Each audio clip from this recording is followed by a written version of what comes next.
নবী করিম সাল্লাল্লাহু আলাইহি সাল্লামকে আল্লাহ রাব্বুল আলামিন মেরাজের এই সকল দৃশ্য দেখবার সুযোগ করে দিয়েছেন।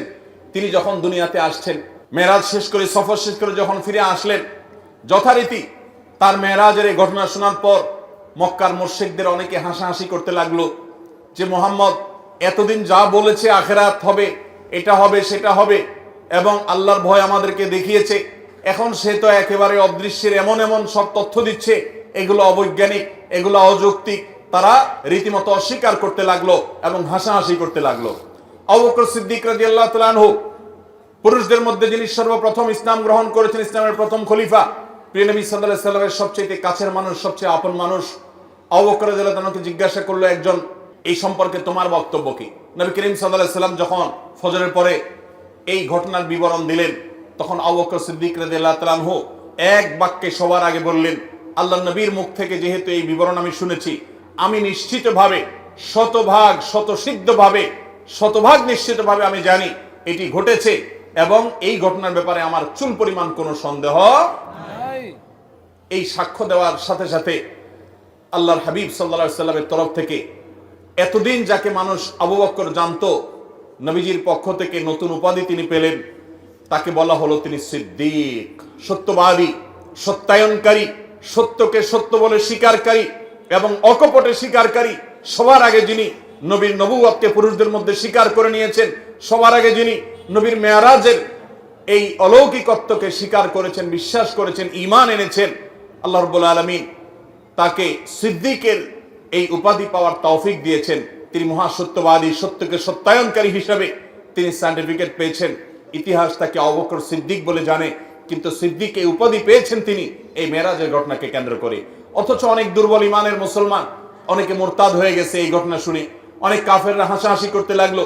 কিছু মুশরিকরা নবী নেওয়ার জন্য প্রস্তুত হয়ে গেল, আচ্ছা মুহাম্মদ তুমি নাকি রাতে মসজিদুল আকসা ঘুরে এসেছো, আচ্ছা বলো দেখি মসজিদুল আকসার স্ট্রাকচার সম্পর্কে তোমাকে কিছু প্রশ্ন করি। তারা অনেকগুলো প্রশ্ন করলো। নবী করিম সাল্লাল্লাহু আলাইহি সাল্লাম মসজিদে আকসায় গেছেন রাতে গিয়ে আবার ফিরে এসেছেন, পুরো স্ট্রাকচার তো দেখা সম্ভব নয়। আল্লাহ তাআলা তার নবীর সত্যতা প্রমাণের জন্য মুজিজা হিসাবে তার সামনে সে চিত্র ধরে রেখেছেন। তিনি একটা একটা করে প্রশ্ন উত্তর দিলেন। অনেক মুশরিকরা তার এই অলৌকিকত্ব দেখার পর যখন বাস্তবতার সাথে মিলে গেল, তখন তার প্রতি নতুন করে ঈমান এনেছে।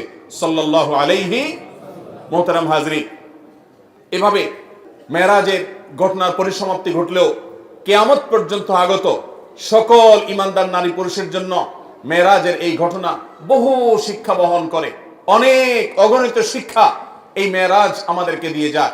এর ভিতরে একটা বড় শিক্ষা হলো যে মানুষের জীবনে যখন দেয়ালে পিঠ থেকে যায়, যখন সকল দুয়ার বন্ধ হয়ে যায়, যখন পেরেশানি চূড়ান্ত পর্যায়ে চলে যায়, মানুষ যদি আল্লাহর প্রতি আস্থা রাখে, আল্লাহর প্রতি বিশ্বাস রাখে, আল্লাহর দিকে ধাবিত হয়, আল্লাহর দিকে রুজু হয়, আল্লাহর দিকে মোতাওয়াজ্জো হয়, আল্লাহর দিকে সে যদি আগায়, আল্লাহর প্রতি আস্থার চুল পরিমাণ ঘাটতি না থাকে, এই ব্যক্তিকে আল্লাহ রাব্বুল আলামিন এমন ভাবে সান্ত্বনা দিবেন, যেমন ভাবে নবী করিম সাল্লাল্লাহু আলাইহি সাল্লামকে আমাল হুজনে এসে, পিতা চাচাকে হারানোর বছরে এসে, স্ত্রীকে হারানোর বছরে এসে, সহায় সম্বলহীন হওয়ার বছরে এসে, মক্কা এবং তায়েফের মানুষ থেকে বিতাড়িত হওয়ার বছরে এসে চরম অসহায় বোধ যখন করছিলেন, আল্লাহ তাকে যেরকম এমন সান্ত্বনা দেওয়া দিলেন যে সান্ত্বনা তার সকল কষ্ট লাঘব হয়ে গেল, সকল কষ্ট দূর হয়ে গেল, সামনে চলার শক্তি খুঁজে পেলেন, নতুন দিশা পেলেন, ৫ ওয়াক্ত নামাজের নতুন অস্ত্র আল্লাহর সাথে কানেক্টেড হওয়ার জন্য নতুন হাতিয়ার পেয়ে গেলেন।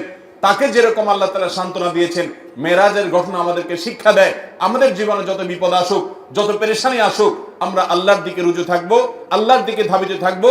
আল্লাহ রাব্বুল আলামিন আমাদের সমস্ত পেরেশানি দূর করবেন, সমস্ত বিপদ দূর করবেন, আমাদের প্রতি রহম করবেন, এবং আল্লাহর কুদরত আমরা দেখতে পাবো ইনশাআল্লাহ। আল্লাহর উপরে আস্থা রাখবো তো ইনশাআল্লাহ। আল্লাহ তাআলা কোরআনে কারীমে বলেছেন, ওয়া মান ইয়াতাওয়াক্কাল আলাল্লাহ ফাহুয়া হাসবু। যে ব্যক্তি আল্লাহর উপরে তাওয়াক্কুল করবে, যে ব্যক্তি তাওয়াক্কুল করবে হাক্কা তাওয়াক্কুলিহি, যথাযথভাবে তাওয়াক্কুল করা, আল্লাহ তাআলা তার জন্য যথেষ্ট হয়ে যাবেন। আল্লাহ রাব্বুল আলামিন এখনো আছেন, তার কুদরত আছে, অনন্তকাল পর্যন্ত অপরিবর্তিতই থাকবে। আল্লাহ রাব্বুল আলামিনের সেই আল্লাহ তাআলার সেই কুদরত যদি আমরা দেখতে চাই, আমাদের প্রয়োজন হলো সবর, আমাদের প্রয়োজন ধৈর্য, আমাদের প্রয়োজন অটল, আমাদের প্রয়োজন অবিচলতা, আমাদের প্রয়োজন আল্লাহর উপরে আস্থা এবং ভরসাকে পূর্ণ মাত্রায় ধরে রাখা। আল্লাহ তাআলা আমাদের সবাইকে সেই তৌফিক দান করুন। মেরাজের যে সকল বিষয় আমাদের শিক্ষা হিসাবে পাই, তার মধ্যে থেকে অন্যতম গুরুত্বপূর্ণ একটা বিষয় হলো ৫ ওয়াক্ত নামাজ, যেটা বলছিলাম এতক্ষণ। যে এই নামাজটা এত গুরুত্বপূর্ণ নির্দেশ যে অন্য নির্দেশ দেওয়ার জন্য আল্লাহ নিজের কাছে ডেকে নেন নাই, কিন্তু এই নির্দেশ দেওয়ার জন্য আরশ আজিমের মালিক তার নিজের কাছে ডেকে নিয়ে গেছেন।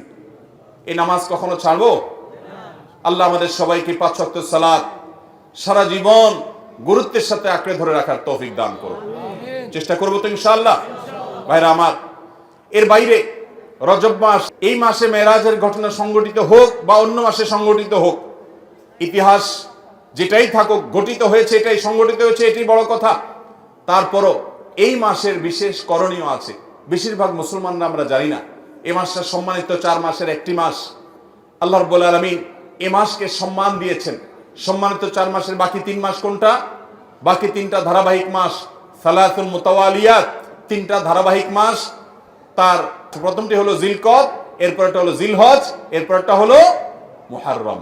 জিলকদ, জিলহজ, মুহররম 3টা ধারাবাহিক মাস। আর রজব ও মুদর আল্লাযী বাইনা জুমাদা ওয়া শাবান, আর রজব মাস যেটা এখন আমরা পার করছি, বাংলাদেশের বেশিরভাগ মুসলমানরা রজব মাস 2, 4, 5 দিন, 10 দিন, 20 দিন, এমনকি গোটা মাস শেষ হয়ে যায়, জানেও না যে আগের মাস জুমাদা সানিয়া মাসের সাথে এই মাসের একটা পার্থক্য আছে। আগের মাসটা সাধারণ জেনারেল মাস, কিন্তু এটা সম্মানিত মাস। কোরআন যাকে বিশেষ মর্যাদাপূর্ণ মাস ঘোষণা করে দিয়েছে, আমরা অনেকে জানিও না রজব মাস কখন আসে কখন যায়, এই মাসের কি মর্যাদা আছে আমরা জানি না। আল্লাহ তাআলা কোরআনে কারীমে সূরা তাওবায় বলেছেন, এই মাস যখন শুরু হয়, ফালা তাজলিমু ফিহিন্না আনফুসাকুম, অন্য সময় পাপাচার তো করা যাবেই না। সম্মানিত মাসের সম্মান রক্ষার্থে যে কোনো পাপ, অপরাধের কাজ, গুনাহের কাজ থেকে বাঁচার জন্য একটু বিশেষভাবে চেষ্টা করতে হবে। এই রজব মাসে যে কোনো পাপ করতে গিয়ে যদি আপনার বুক একবারও আপনার ভেতর থেকে যদি আপনাকে বাধা দেয়, তাহলে বুঝতে হবে আপনি এই মাসের সম্মান অন্তত জেনেছেন, অনুধাবন করেছেন। এই ধারণাই আমাদের সমাজ থেকে বিলুপ্ত হয়ে গেছে। আল্লাহ তাআলা আমাদেরকে সম্মানিত মাসের সম্মান রক্ষা করার তৌফিক দান করুন। ভাইরা আমার, এর বাইরে সম্মানিত মাসে যুদ্ধ বিগ্রহ করাকে আল্লাহ তাআলা নিষেধ করে দিয়েছেন। আমরা ঝগড়াঝাটি থেকে বেঁচে থাকার চেষ্টা করব। এই ছাড়া এই মাসে অন্যান্য রুটিন যে 5 ওয়াক্ত নামাজ ইত্যাদি আছে, অন্য সময়ের চাইতে এই মাসের বিশেষ গুরুত্বের সাথে করবে। আস-সুন্নাহ ফাউন্ডেশন, উম্মার স্বার্থে সুন্নাহর সাথে।